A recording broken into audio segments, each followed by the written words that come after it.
مدینہ کے کسی راستے پر نبی کریم سے ان کی ملاقات ہوئی۔ اس وقت ابو ہریرہ جنابت کی حالت میں تھے۔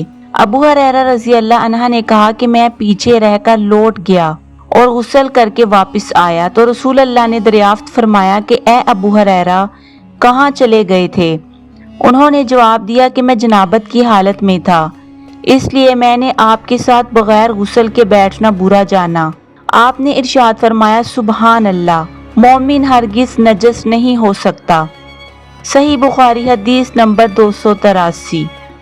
نبی صلی اللہ علیہ وآلہ وسلم اپنی تمام ازواج کے پاس ایک ہی رات میں تشریف لے گئے۔ اس وقت آپ کے ازواج میں 9 بیویاں تھیں۔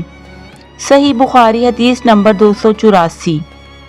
میری ملاقات رسول اللہ سے ہوئی، اس وقت میں جنبی تھا۔ آپ نے میرا ہاتھ پکڑ لیا اور میں آپ کے ساتھ چلنے لگا۔ آخر آپ ایک جگہ بیٹھ گئے اور میں آہستہ سے اپنے گھر آیا اور غسل کر کے حاضر خدمت ہوا۔ آپ ابھی بیٹھے ہوئے تھے۔ آپ نے دریافت فرمایا اے ابو ہریرہ کہاں چلے گئے تھے؟ میں نے واقعہ بیان کیا تو آپ نے فرمایا سبحان اللہ، مومن تو نجس نہیں ہوتا۔ صحیح بخاری حدیث نمبر 285۔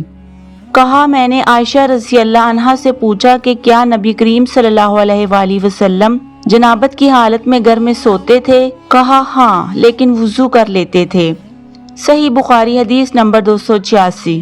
عمر بن خطاب نے رسول اللہ سے پوچھا کہ کیا ہم میں سے کوئی جنابت کی حالت میں سو سکتا ہے؟ فرمایا ہاں، وضو کر کے جنابت کی حالت میں بھی سو سکتے ہو۔ صحیح بخاری حدیث نمبر 287۔ حضرت عمر رضی اللہ عنہ نے رسول اللہ سے عرض کی کہ رات میں انہیں غسل کی ضرورت ہو جایا کرتی ہے، تو رسول اللہ نے فرمایا کہ وضو کر لیا کر اور شرمگاہ کو دھو کر سو جا۔ صحیح بخاری حدیث نمبر 290۔